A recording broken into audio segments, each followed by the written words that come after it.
Yo, what up, what up? So, a lot of people always see a lot of stuff on my walls in my basement gym. They've seen me post about it from time to time. I figure I kind of lead you through kind of some of the stuff that's on the walls and maybe just give you a little like background on certain shoots, on certain memorabilia I have down here throughout my career. I think it's kind of cool. And yeah, just kind of show you some little bit of history. So check it out.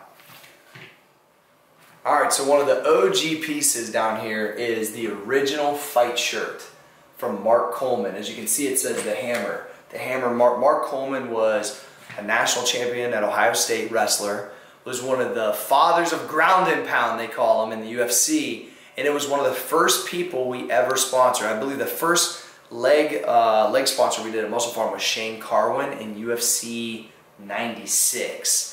But then one of the first t-shirts that we did, back then, the t-shirts were like a really big deal, having a shirt sponsor. And so we had Mark Coleman alongside Cage Fighter, and then I remember telling GNC I would put it available at GNC. And then we had these Concept MP Cage Fighter shorts too. So these are a couple items that I've kind of kept over time that I thought were really cool. Shortly after that, we did another combo with Jeremy Stevens. This is probably one of my favorite fight shirts that we did besides the Dominic Cruz one that had Famous and Muscle Farm on it together. But this one was with Jeremy Stevens and Alan Belcher short after that. So these things I kind of just keep up here because these are one of the first type of things I saw on TV for the brand I was building at the time that was ultra cool. And as I kind of look down through here, this has got all kinds of good stuff on it. This might be a video in itself, Kyle. I'll take this one off. This one's got a whole host of unique things.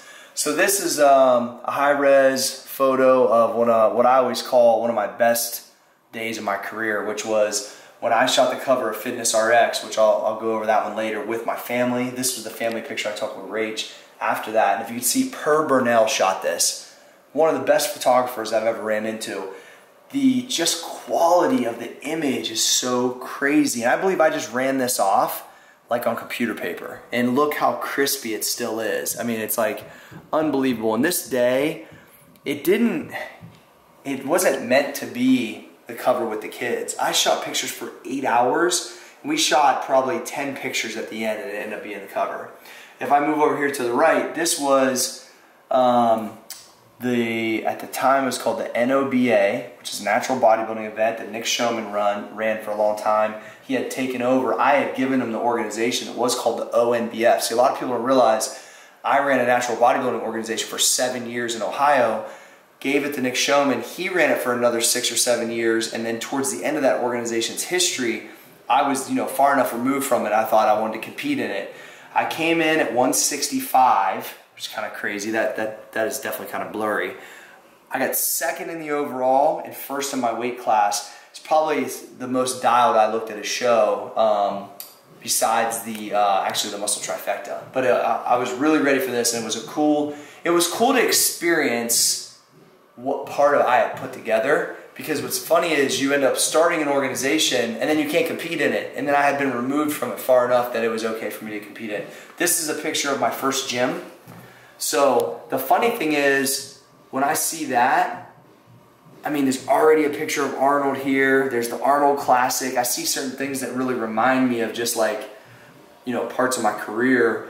And this was it after 2 years. So like the carpet I had bartered. So like when people think, I'll set this over here. When people think of bartering, right? Here, I'll move it over here so we can do it. When people think of bartering, they think trading out stuff. Like I always think like, I'll trade you a goat so you can roof my house. Like that's bartering from the old days, right?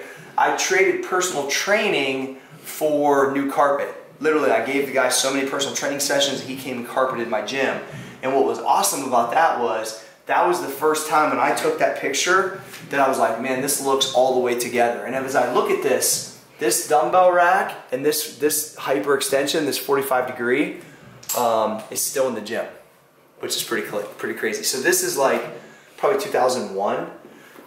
Here is a letter written to me from Jim Lormer, who's Arnold's partner in the Arnold Classic, which is really cool. It was a handwritten letter that he'd given to me before he went to the Arnold Brazil. Here's my old business partner Brad Pyatt and I when we won Company of the Year 2012. We won a bunch of awards that year at the Olympia for bodybuilding.com.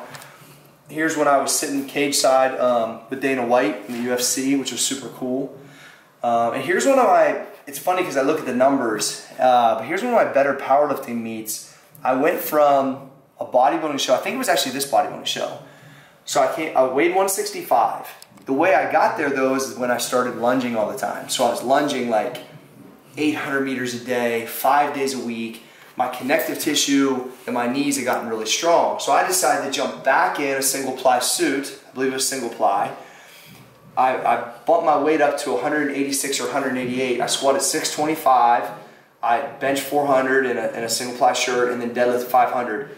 I missed, I want to say 575 that day. That was my opener. So it's still at 1525 in that meet. I won the overall lifter for coefficient. You look at Alex and Matt, how smaller they are. So that was one of my first. I still have this sword. I think the sword's right here. Woo, which is pretty cool. This thing's pretty serious. So every time I have like any type of trophy, I always write on it what I did, just so I can remember. So when I do videos like this, go back to it, which is kind of cool. So that was one of the probably best. The funny thing is, those numbers are so different now. You know, much stronger than I was then, but it's pretty cool. This was Arnold Classic Australia with Arnold. That picture was used in the newspaper down there, which was really cool. It was just unique to be in a whole nother marketplace, a whole other country with my idol working. This right here was when we were the mat sponsor for Strikeforce. So we were actually, so at the Arnold Classic, I walk into the arena and all these supplement companies are sitting in the boxes because that was the main event that night. And they had to sit there and stare at the brand that I was building at that time because we had the middle of the mat, which was pretty cool. This is the first time I met CT Fletcher. So it was when we launched the Arnold Classic line. CT Fletcher was a good friend of mine, just had a heart transplant, which is crazy. You guys obviously know him here from YouTube. But this is the first, this is before we had signed CT and he came down here. And this is when he gave me the cut-ass Cory nickname, which not right now, but most of the time. So it's like he gave me the cut-ass Cory nickname, which was pretty cool. And this is, I can't remember what meeting this was with Louis Simmons, but I believe this was after he had already started taking products, had good feedback, he was having better sleep on our nighttime recovery at the time. And it was just real meaningful because I had read about Louis for so many years and then got a chance to work with him to show, you know, I went up and squatted and deadlifted multiple times at Westside and off and on for months at a time with Tim Harold and learned a lot about Westside. And so, you know, some of my friends kind of make fun of me because I like do these like collages like this, but this is the way that I think I'm able to track and remember things that'll be meaningful, you know, throughout, where I can explain and do things like this and show my kids things that I had kind of accomplished in my career. And this is just a kind of jumbled mess of a lot of it, but some really cool events. So I think, Kyle, this might end up being a multi-part series. What's your nickname at Westside?